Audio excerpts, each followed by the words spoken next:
Hi everyone, welcome to my YouTube channel Horizon of Science _ Biology. I am Soma and in today's class we are going to study about muscular tissue. Muscular tissues are found in every part of your body and they are involved with the movement of various body parts. And in your body there are more than 600 muscles. And these muscular tissues are of three categories. They are voluntary muscles, involuntary muscles and cardiac muscles. So let us have a look one by one. The first type is skeletal muscles, voluntary muscles or striated muscles. So why do we call them skeletal muscles? Because they are attached to our bones. Our skeletal system is made up of bones and they help in the movement of bones. So that's why we call them skeletal muscles. Now voluntary muscles, because we can use them voluntarily. Means when you run, jump or walk, you can control the muscles of your arms or legs. Even when you are holding any pen, you can control the muscles of your hands or arms, whatever you say. So these are called voluntary muscles. Means you can control them according to your will. And now striated muscles. Why we call them striated muscles? Because they are provided with striations. You can see here they are provided with striations. So these are the names of the voluntary muscles: skeletal muscles, voluntary muscles or striated muscles. And where are they found? They are found in the muscles of arms, legs, face and neck. As I told you that whenever you run, jump or walk, you can control the muscles of arms and legs. And even face, in the muscles of face also you can get these muscles, neck which you can move according to your will, and even in the muscles of your tongue. So these are the places or areas where we find these kind of muscles, or I need to say skeletal muscles. Now what are their characteristics? They are made up of cylindrical muscles. You can see here in picture, they are made up of cylindrical muscles, cylindrical and long muscles. Fibers, they are cylindrical, they are made up of cylindrical and long muscle fibers.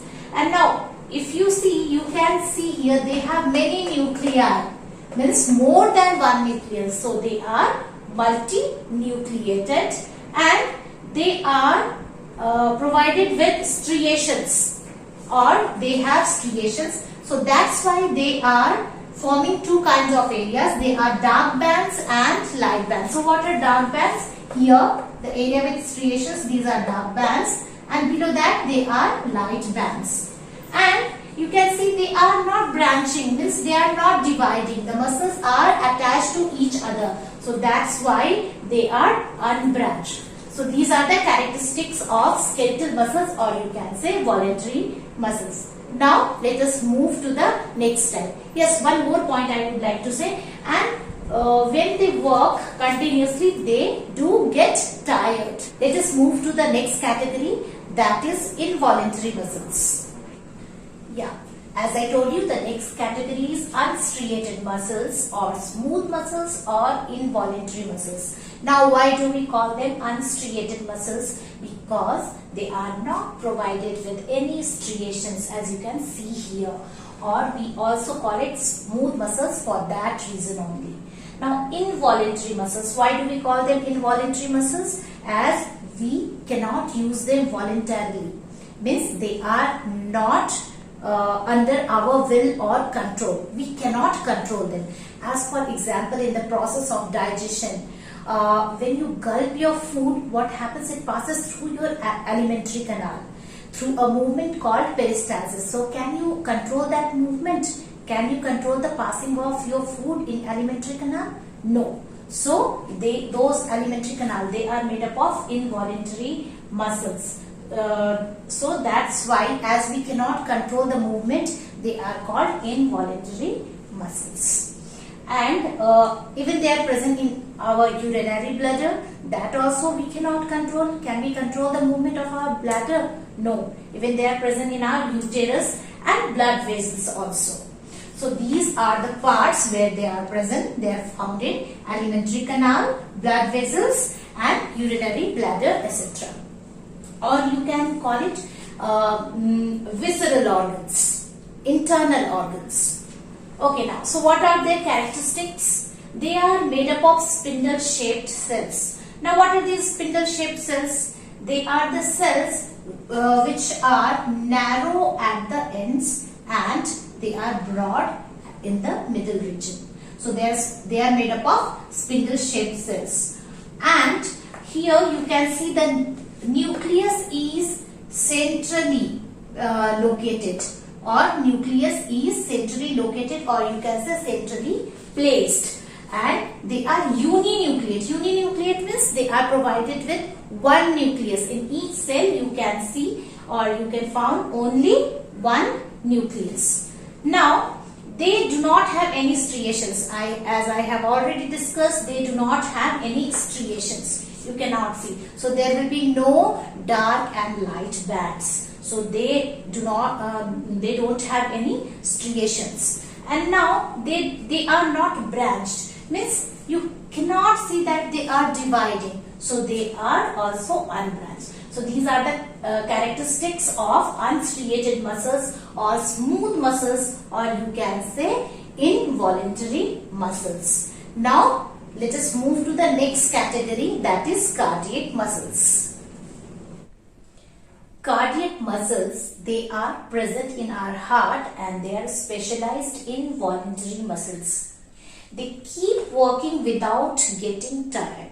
Whereas what we had seen in first type of muscles, they are voluntary muscles and they are getting tired. Okay, after doing a lot of work or movement, they get tired. But here cardiac muscles, they never get tired. They do not get tired. They keep working without getting tired. So they are specialized involuntary muscles. Whereas when you look at the structure, if I look at the structure, I find it a combination of voluntary and involuntary muscles, but they are specialized involuntary muscles which keep on working without getting tired. Say they have striations like here voluntary muscles. They will also form two kinds of bands that are dark. They are dark bands and light bands. So striations are present over here, and here you can see they are branched, means they are dividing into two parts. Okay, here you can see they are branching. But in voluntary and involuntary muscles, what we have seen, they were unbranched. They were not dividing into branch. So these cardiac muscles, you always remember, they are branched and they have striations. And they are also multinucleate. Means they are multinucleated. Why? Because they have more than one nucleus. Means they have a number of nuclei. And they are branched and they are made up of cylindrical muscles.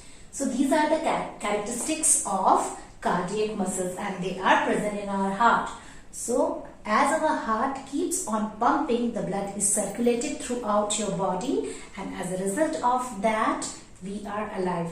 If our heart stops pumping, we are no more alive. So we have just discussed about cardiac muscles. So if you have liked my video, please give it a like, share and subscribe my channel. Thank you.